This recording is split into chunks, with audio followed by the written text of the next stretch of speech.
Hello channel 5 cinema viewers, this is Krishna here. இந்த செக்மெண்ட்டில் நம்ம என்ன பார்க்க போகிறோம் அப்படின்னு பார்த்தீங்க அப்படின்னா, வீர வணக்கம் படத்துடைய ரிவ்யூ தான் வந்து பார்க்க போகிறோம். இந்த பேர் கேட்கும்போதே வந்து ஒரு சில பேருக்கு கெஸ் பண்ணப்பட்டிருக்கலாம். அப்படி இல்லை அப்படின்னா நான் என்னன்னு சொல்லிடுறேன். இது ஒரு பொலிட்டிக்கல் சட்டையர் ஃபிலிம். அது மட்டும் இல்லாமல் இது ஒரு பயோகிராஃபி அப்படிங்கிற சொல்லிடுறேன். யாருடைய பயோகிராஃபி அப்படின்னு பார்த்தீங்கன்னா, பி கிருஷ்ணம் பிள்ளை அப்படிங்கிற ஒரு நபர் வந்து உண்மையிலே வாழ்ந்திருக்காரு. இந்த கேரளா தமிழ்நாடு அந்த பார்டர் இருக்கு இல்லையா, இவர் மூலமாக கேரளாவுக்கும் தமிழ்நாடுக்கும் இடையே வந்து ஒரு கனெக்ஷன் வந்து இருந்திருக்கு. முன்னாடி அந்த பிரிட்டிஷ் ஆட்சி செய்கிற அந்த சுதந்திர போராட்டம் ஆரம்பிக்கிறதுக்கு கொஞ்சம் காலங்கள் முன்னாடி அப்படிங்கிற மாதிரி சொல்லப்படுது. இவர் யார் அப்படின்னா, இங்கே இந்தியாவில் இருக்கக்கூடிய அந்த கம்யூனிஸ்ட் கட்சி இருக்கு இல்லையா, அந்த பார்ட்டியில் இருக்கக்கூடிய ஒரு மெம்பர் அப்படிங்கிற மாதிரி சொல்லலாம். அந்த பார்ட்டிக்காக போராடப்பட்ட ஒரு லீடர் அப்படிங்கிற மாதிரி இன்னும் தெளிவாக சொல்லலாம். அவரோட ஒரு பயோகிராஃபியாக தான் வந்து இந்த படம் வந்து இருக்குது. அந்த கேரக்டர் தான் நம்ம சமுத்திரகனி வந்து பண்ணியிருக்காப்புல. ரொம்ப சூப்பராக அந்த ஆப்டாக இருந்துச்சு பார்க்கும்போது அப்படிங்கிற மாதிரி சொல்லலாம். எல்லாமே அந்த ஒரு நேச்சுரல் ஃபீல் வந்து வந்துச்சு. நம்ம விடுதலை 2ல் பார்த்துருப்போம் இல்லையா, அந்த ஒரு தோழர் அப்படிங்கிற அந்த ஒரு அமைப்பு, அந்த மாதிரி அதே மாதிரி கேரளாவில் நக்சலைட் அப்படிங்கிற மாதிரி வந்து சொல்லுவாங்க. அந்த மாதிரியான ஒரு அமைப்போட ஒரு தலைவராக, ஒரு லீடராக வந்து சமுத்திரகனி நடிச்சிருக்காரு.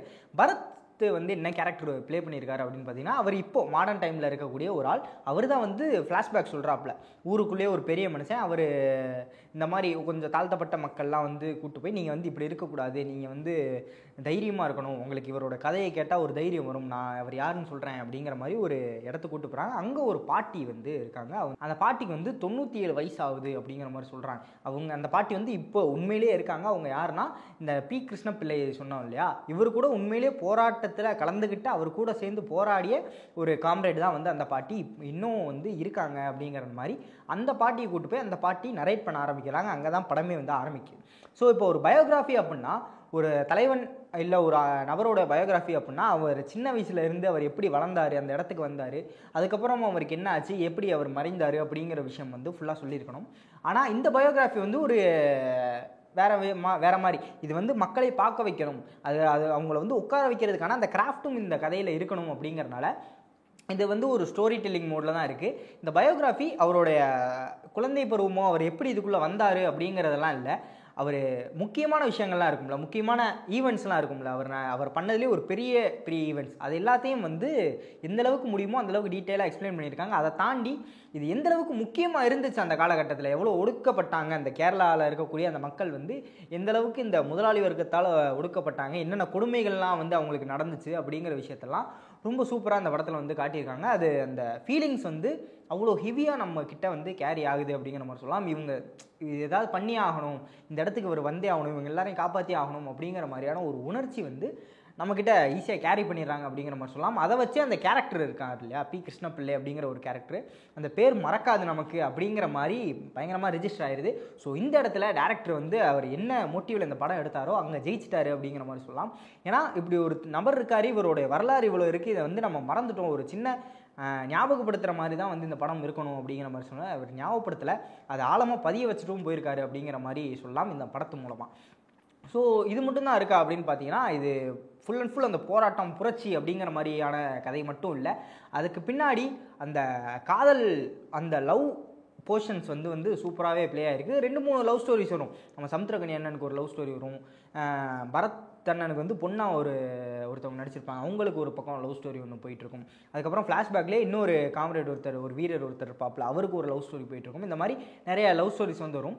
அந்த காதல் தான் இந்த போராட்டத்தோட ஒரு பேஸ் பாயிண்ட்டாக இருக்குது. எப்படி அந்த லவ் இந்த போராட்டத்துக்கு எந்த அளவுக்கு ஒரு உறுதுணையாக இருக்குது, எப்படி ட்ரைவ் பண்ணி கொண்டு போகுது அப்படிங்கிற ஒரு விஷயத்தை வந்து சூப்பராக கன்வே பண்ண ட்ரை பண்ணியிருக்காங்க. அது நல்லாவும் ஸ்க்ரீனில் கன்வே ஆகியிருக்கு அப்படிங்கிற மாதிரி சொல்லலாம். அதுக்கப்புறம் மியூசிக்ஸ், இப்போது அந்த காலத்தில் நடக்கக்கூடிய ஒரு போராட்டம் அப்படின்னா ஒரு பீரியாடிக்கான ஒரு மியூசிக் எஃபெக்ட் வந்து இதுக்கு வேணும். கிட்டத்தட்ட அந்த ஒரு இந்தியனில் ஃப்ளாஷ்பேக் சீன் வரும்போது ஒரு மியூசிக்லாம் வரும் இல்லையா, அந்த மாதிரியான ஒரு எஃபெக்ட் வேணும். நிறைய இடங்கள்ல இந்த மியூசிக் வந்து அந்த மாதிரியான ஒரு ஃபீல் வந்து கொடுக்குது. உண்மையிலேயே அந்த புரட்சி, போராட்டம் அந்த மாதிரியான பாடல்கள்லாம் வந்து இடம்பெற்றிருக்கு.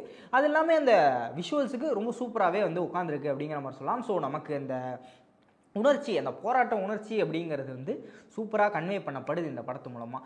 ஆனால் என்னன்னு பார்த்தீங்கன்னா, இதில் நிறைய குறியீடுகள் மாதிரி வந்து வச்சுருக்காங்க. ஏன்னா இது ஒரு பொலிட்டிக்கல் படம் அப்படிங்கிறனால அப்போ இருந்த ஒரு பாலிடிக்ஸ் வந்து பேசுது, அப்போ இருந்த கட்சிகள்லாம் வந்து எந்த மாதிரி இருந்தாங்க, யார் எவ்வளோ கொடுமைகள் பண்ணாங்க அப்படிங்கிற ஒரு விஷயத்தெல்லாம் சின்ன சின்ன ஹிண்ட் மாதிரி மட்டும் சொல்லிட்டு போயிட்டாங்க. ஏன்னா பெருசாக பொலிட்டிக்கல் அஜெண்டா எதுவும் வேணாம், இப்போ இருக்கக்கூடிய பொலிட்டிக்கல் சிஸ்டத்தில் வந்து எதுவும் கான்ட்ரவர்சி வேணாம் அப்படின்னு சொல்லி டேரக்டர் நினச்சாரோ என்னமோ நிறைய விஷயங்களை வந்து சின்ன சின்ன குறியீடுகளோடு சொல்லிட்டு போயிட்டாரு, இன்னும் கொஞ்சம் டீட்டெயிலாக எக்ஸ்பிளைன் பண்ணாமல். ஸோ உங்களுக்கு பார்க்கும்போது இவங்க ஏன் இப்படி பண்ணுறாங்க, யார் இதை பண்ணா, இது எல்லாத்துக்கும் மெயின் யார் அப்படிங்கிற ஒரு கேள்வி வந்து வரும். நீங்கள் நல்லா நோட் பண்ணி பார்த்தீங்க அப்படின்னா யார் இதுக்கு பின்னாடி இருக்கா அப்படிங்கிறது வந்து ஒரு சின்ன டைலாக்லேயோ இல்லை அவங்க எப்படி இருக்காங்க அப்படிங்கிற விஷயத்துலையோ வந்து சொல்லிட்டு போயிருப்பார்.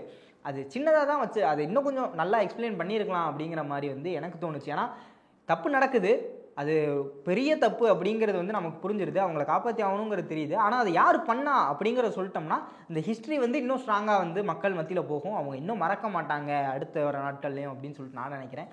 அந்த விஷயத்தை மட்டும் டைரக்டர் சொல்லாமல் ஒரு சின்ன ஹிண்டோடையே விட்டார்.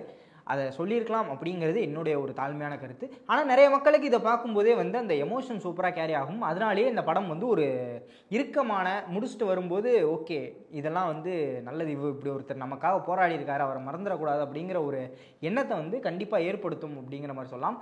இன்னொன்று இந்த கம்யூனிஸ்ட் அப்படிங்கிற ஒரு கட்சியோ இல்லை கம்யூனிஸ்ட் அப்படிங்கிற ஒரு வார்த்தையெல்லாம் இருக்கும் இல்லையா, இது நம்ம இந்த மாதிரி படங்கள் மூலமாக ரேண்டமாக கேள்விப்பட்டிருப்போம். அன்பே சிவம் படத்தில் வந்திருக்கும், இந்த மாதிரி போராட்டம் புரட்சி அப்படிங்கிற மாதிரி இருக்கும். அவங்களுடைய அந்த உண்மையான நோக்கம் என்ன, உண்மையான அந்த குறிக்கோள் என்ன அப்படிங்கிற ஒரு விஷயத்த இந்த படத்தில் சொல்லியிருப்பாங்க. ஏன் அவங்க போராடுறாங்க அப்படிங்கிற ஒரு விஷயம் அந்த பேஸ் லைனையும் வந்து சொல்லியிருப்பாங்க.